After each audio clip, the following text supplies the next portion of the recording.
আমরা জানি যে লক্ষ্মীর ভান্ডার মমতা বন্দ্যোপাধ্যায়ের দলের কাছে ভীষণ গুরুত্বপূর্ণ একটা প্রজেক্ট। এই প্রজেক্টের জন্য লোকসভা নির্বাচনে তৃণমূল ভালো ফল করেছে।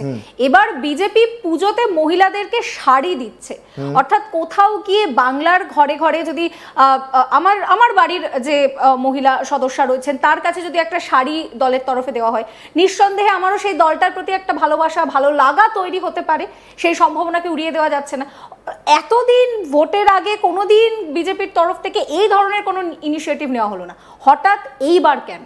দেখো, এই মুহূর্তে দাঁড়িয়ে একটা কথা খুব মনে পড়ছে যে কিছু রাজনৈতিক বিশেষজ্ঞরা কয়েকটা কথা বলে।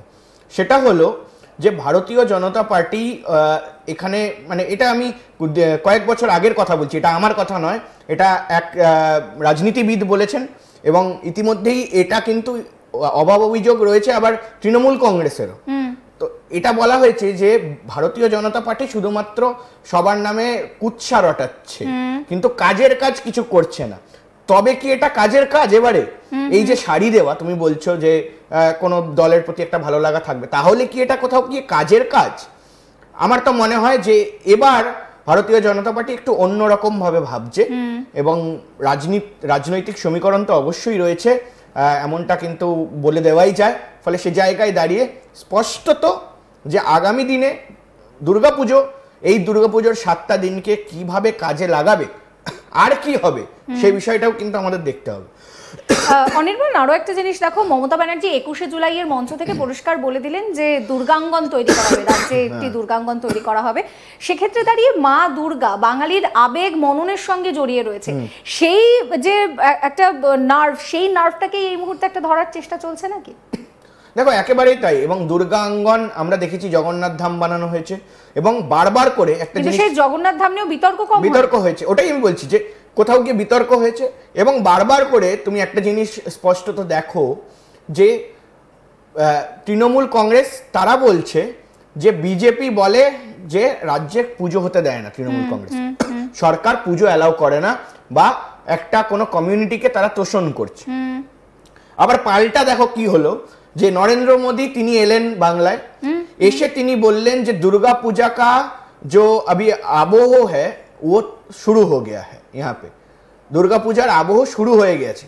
তার মানে দুর্গা পুজো শহর কলকাতা বা পশ্চিমবঙ্গে হচ্ছে, সেটাকে ধরেও কিন্তু তৃণমূল কংগ্রেস আবার আক্রমণ করেছে যে কোথাও গিয়ে যখন বারবার করে বিজেপি বলছে যে পুজো করতে দেয় না, সেই সময় আবার নরেন্দ্র মোদী এসে নিজেই স্বীকার করছেন যে দুর্গা পুজো হচ্ছে এখানে।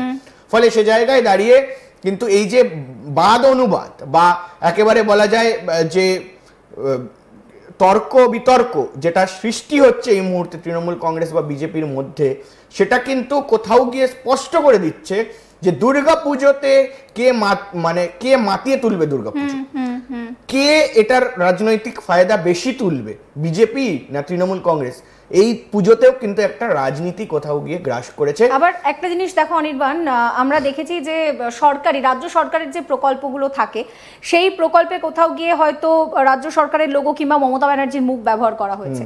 এবার বলা হচ্ছে যে প্যান্ডেলগুলোতে বিজেপির তরফ থেকে কোনো রকম কোনো স্পন্সরশিপ বা কিছু রয়েছে, সেখানে নরেন্দ্র মোদীর মুখ ব্যবহার করতে হবে, যেটা নিয়েও কিন্তু তৃণমূলের বিস্তর আপত্তি। কেন? একেবারেই দেখো, এই মুহূর্তে দাঁড়িয়ে কিন্তু স্পষ্টত একটা বলে রাখি যে অনেক জায়গায় থিম করা হয়েছে, লক্ষ্মীর ভান্ডারকেও কিন্তু থিম হিসাবে করা হয়েছে বিভিন্ন পুজো প্যান্ডেলে, আমরা দেখেছি এর আগে, এবং এবারেও হয়তো নিশ্চয়ই হবে, বিভিন্ন জায়গা থেকে আসবে। দুয়ারে সরকার রয়েছে, এই যে সরকারের যে মানে সরকারকে প্রমোট করার জন্য কিছু জায়গায় থিম হয়েছে। এবং শুধু তাই নয়, তুমি যদি বিস্তর কয়েকটি পুজো দেখো শহর কলকাতার, আমি কয়েকটি নাম বলি, এই মুহূর্তে দাঁড়িয়ে কিন্তু সেই পুজোগুলো তৃণমূল কংগ্রেসের নেতারা তারা মাথায় বসে রয়েছেন। মানে একেবারে স্পষ্টত চেতলা অগ্রণী রয়েছেই, ফিরাদ হাকিম, ববি হাকিম তার পুজো, এবং তার পাশাপাশি সুরুচি সংঘ অরূপ বিশ্বাস তার পুজো, এবং হাতিবাগান সার্বজনীন অতীন ঘোষ তার পুজো, এবং বিভিন্ন আরো পুজো রয়েছে, সুজিত বোস, এবং তার পাশাপাশি কিন্তু একাধিক পুজো রয়েছে। একজালিয়া এভারগ্রিন যদিও সুব্রত বাবু মৃত্যু হয়েছে, কিন্তু তাও ওটা তৃণমূলেরই একদম একেবারে স্ট্যাম্প লাগা। এবং সে জায়গায় দাঁড়িয়ে কিন্তু এই যে পুজোগুলো, সেই পুজোগুলো কোথাও গিয়ে কিন্তু একটা তৃণমূল কংগ্রেসের নেতারা করছেন। এবং পাল্টাটাও আছে, সজল ঘোষ যেমন আছে তেমন অনেকগুলো পুজো আছে যেগুলোকে বিজেপিও কিন্তু করে। ফলে সে জায়গায় দাঁড়িয়ে এই মুহূর্তে কিন্তু যে মানে এই দুর্গাপুজোর রাজনৈতিক ফায়দা সেটা কে তুলবে সেই নিয়ে কিন্তু এই মুহূর্তে লড়াই শুরু হয়ে গিয়েছে। এবং মানুষকে বোঝাবে কিভাবে, কারণ লাখো লাখো মানুষের সমাগম হয়, শুধুমাত্র কলকাতা নয়, পশ্চিমবঙ্গের বিস্তর জেলা থেকে মানুষ আসে শহর কলকাতায় পুজো দেখতে। ফলে সে জায়গায় দাঁড়িয়ে এটা কিন্তু অনেক বড় একটা স্টেজ যে জনসমক্ষে মানুষকে বার্তা দেওয়ার। ফলে সে জায়গায় দাঁড়িয়ে কিন্তু এই দুর্গাপুজোটা যেভাবে মানে মানুষের যে আবেগ, ইমোশন, সেই ইমোশনটাকেও কিন্তু এই মুহূর্তে রাজনৈতিকভাবে কাজে লাগানো হচ্ছে। আবার একটা জিনিস দেখো অনির্বাণ, যে বারবার বিজেপির তরফ থেকে গত গোটা বছর আমরা দেখলাম যে মমতা ব্যানার্জির মহালয়ার পুজো উদ্বোধন নিয়ে শুভেন্দু অধিকারী থেকে শুরু করে বিজেপির একদম প্রথম সারির লোকজন প্রচুর মানে অবজেকশন রেখেছে যে পিতৃপক্ষ শেষ হতে না হতেই কিভাবে পুজোর উদ্বোধন করা হয়। কারণ আগে আমাদের কাছে কিন্তু মানে ছোটবেলায় যদি ফিরে যাও, মহালয়ার পর থেকে পুজো উদ্বোধন হয়ে গিয়েছে এরকম আমরা দেখিনি। কিন্তু গত বছর দেখো বড় বড় সমস্ত প্যান্ডেল খুলে দেওয়া হলো মহালয়ার পর থেকে। শুধু তাই নয়, আমরা সব থেকে বড় একটা জিনিস কিন্তু মিস করে গেছি এই আলোচনায়, সেটা হলো যে পুজোর অনুদান। একদম পুজোর অনুদান, ঠিক আছে, এই জিনিসটা কিন্তু মিস করে গেছি। এবং সম্ভবত মানে পরের বছর আবার টাকা বাড়বে, বছর বছর টাকা বাড়ে, এই বছর 1,10,000 টাকা করে দেওয়া হচ্ছে।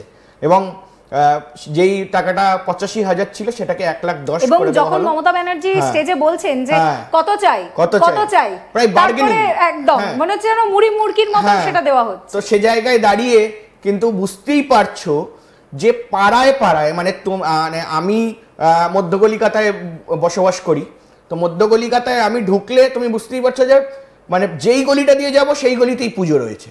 ফলে মানে আমি যদি লেবুতলা পার্ক দিয়ে ঢুকি সেখানে একটি পুজো, তার পাশে একটি পুজো, কলেজ স্কোয়ার গেলে সেখানে একটি পুজো, তার পাশে গেলে মোহাম্মদ আলী পার্ক রয়েছে এবং একাধিক পুজো রয়েছে, আরেকটু এগিয়ে গেলে চালতা বাগান রয়েছে। ফলে একাধিক পুজো, এবং তুমি যদি দক্ষিণ কলকাতাও দেখো বালিগঞ্জ এলাকা, সেখানেও একাধিক পুজো রয়েছে। এবারে মজার বিষয় হলো যে এই যে লাখ লাখ টাকা দেওয়া হচ্ছে, আদতে এটার ফায়দা কারা নিচ্ছে? এই ফায়দাটা কিন্তু ইতিমধ্যেই, মানে এটা আমার কথা নয়, এটা ইতিমধ্যেই বিরোধী দলগুলোর তরফে বলা হয়েছে যে এই যে ক্লাবগুলোর সঙ্গে একাধিক লোক যুক্ত, আমার বাড়ির লোক, তোমার বাড়ির লোক, তারাও যুক্ত থাকে।